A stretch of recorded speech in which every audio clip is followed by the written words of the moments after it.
With Jimmy Kimmel on stage, Matt Damon in the audience, and Donald Trump in the White House, we knew the 2017 Oscars would produce plenty of unforgettable moments. Here's a roundup of some of the highlights from the 89th Annual Academy Awards.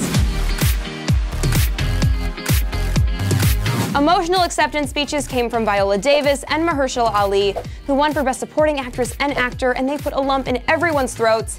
Davis reminded the audience of the vital importance of art, while Ali shared that his wife gave birth to their daughter just 4 days before the show and thanked her for being such a soldier through the process. Thank you, really appreciate it. Peace and blessings.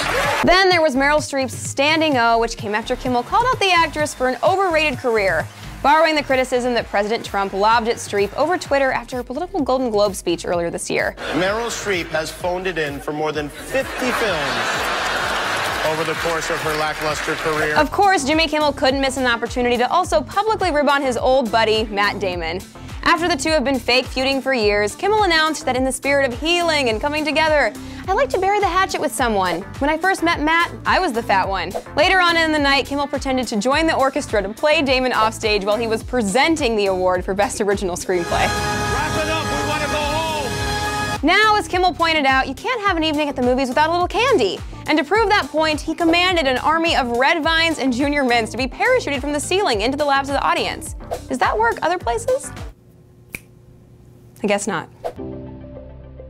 Another bit of movie magic wowed the crowd when Seth Rogen and Michael J. Fox arrived in Back to the Future's time-traveling DeLorean and went back even further in time to sing the part of the Schuyler sisters from Hamilton. Look around at how lucky we are to be alive right now.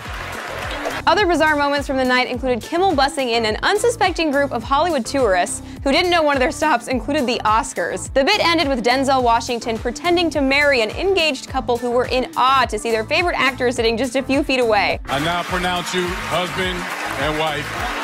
Kiss the bride. He's Denzel, so it's legal.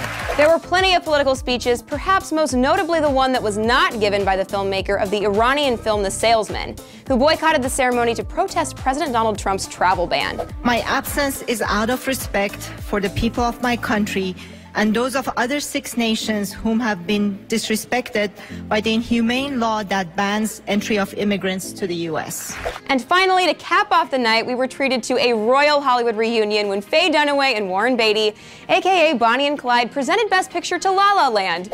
La La Land. Who did not actually win. And what has got to be the biggest mishap in Oscar history, Beatty was allegedly handed the wrong envelope and he and Dunaway incorrectly announced La La Land when in fact it was supposed to be Moonlight who won Best Picture. Kimmel, finally turning a joke on himself, took the blame. I blame myself for this. I knew I would screw this show up, I really did. So what did you guys make of the night? Besides the Best Picture flub, what other moments will you be talking about for days to come? Let me know in the comments. For the Hollywood Reporter's Oscar Spotlight series, I'm Tiffany Taylor.